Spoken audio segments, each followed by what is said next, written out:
Hey good people, and welcome back to the channel.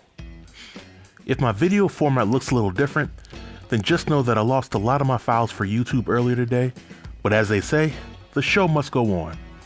In a few moments, I'll be sharing my thoughts on episode 10 of Ready to Love Miami, aka the infamous retreat episode, aka I'ma give you 10 reasons why you should treat this episode like a bill collector and avoid it. So without any further delay, let's jump right in. At number 10, we get a scene of all the cast members arriving at the mansion and racing to their rooms like they're shopping at Black Friday. During this time, we see Mercedes and Andre having their scene, and brother Andre is still in his feelings about Mercedes not checking in on him when he had COVID. Dude, it is not that serious. And Andre has two other women on the show who want to be with him. So yeah, this is one reason to avoid the episode. At number 9, for some reason Anthony is still on the show. Call it divine intervention or luck, but he's still on the show, and he's considered the backup option for all of his connections, which makes him the LJ of the season, if you would say. I will say that it was nice for him to finally cut off Sue-Ann for being one of his connections, but there's no way that Anthony stays with any of these women after the show ends.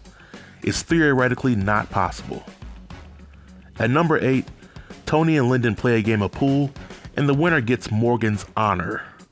Of course Tony wins the game, but who in the hell enters a contest where the winner gets the woman's honor anymore?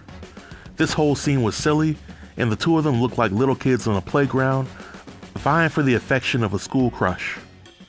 At number 7, we get a scene of Jeffrey and Andre kissing like the world was about to end, and there's zero substance to their connection during this episode. In my mind, either these two have secretly gotten into a relationship like Clifton and Joy from 2 seasons ago, or they're just using each other to make it to the end of the show. Either way, it makes watching their scenes pretty pointless. At number 6, we have brother Tony being portrayed as crazy and like a villain in one of those Lifetime movies. During several scenes in this episode, Tony is coming off as cocky, controlling, and he expects the woman to worship the ground that he walks on. At one point, I was expecting Tony to tell Morgan and eat the cake anime. But in all seriousness, I think Tony may have gotten a bad edit. However, it wouldn't matter because he's going to get dragged by the Ready to Love comment section. At number 5, it's abundantly clear that Symphony likes Andre, but Andre doesn't like her like that. And sadly, he hasn't told her such. At least not on camera for the world to see. I'm sure if Cynthia knew how Andre was moving with Jeffrey, she would self-eliminate and save herself the embarrassment that Kayla had for last season of the show. At number 4, we get a scene of Jeffrey discussing her 2 connections with Tony and Morgan. And to me this was a throwaway scene because we all know that Andre is her strongest connection, and there really is nothing else to debate about it. At number 3, we get a group dinner scene, and we get the infamous showdown between Lyndon and Tony. It seems like both of these guys may have had a little bit to drink, but Lyndon calls out Tony in an effort to expose Tony for what he thinks Tony is, and Tony in turn starts roasting Lyndon. All the while this is happening, Morgan is getting treated like she's not even there. It was messed up to know that Lyndon broke the bro code and told Morgan something that was shared in confidence. And it was also silly for Tony to think that somebody as manipulative as Morgan was a lock for him at this time in the process. The laughable part about all of this was when Tony asked Lyndon if he wanted to step outside, like they were really going to come to blows over Morgan. Come on now. At number 2, we have more fakeness from Jeffrey.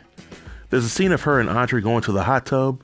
She's wearing some leggings, and she has her feet in the hot tub, but she eventually gets in. Her and Andre start kissing, and it really feels like this is just for TV at this point. Now we get it. Y'all like to kiss. But if there's no storyline to go with this, then it's just 2 folks kissing on TV at this point. And at number 1, with the men having the power to eliminate, they nominate Mercedes and Sue-Ann for elimination. But before we learn who the men sent home, the episode ends on a cliffhanger. And to me this was senseless, because in my opinion, it's pretty clear that the men will vote off Sue-Ann, and Blake will likely self-eliminate or get eliminated by the women on the next episode. Either way, it's a huge waste of time. But this marks the end of my review. Feel free to leave all comments below in the comment section, and I'll be sure to reply to everybody. Until next time, stay tuned and stay safe. Peace.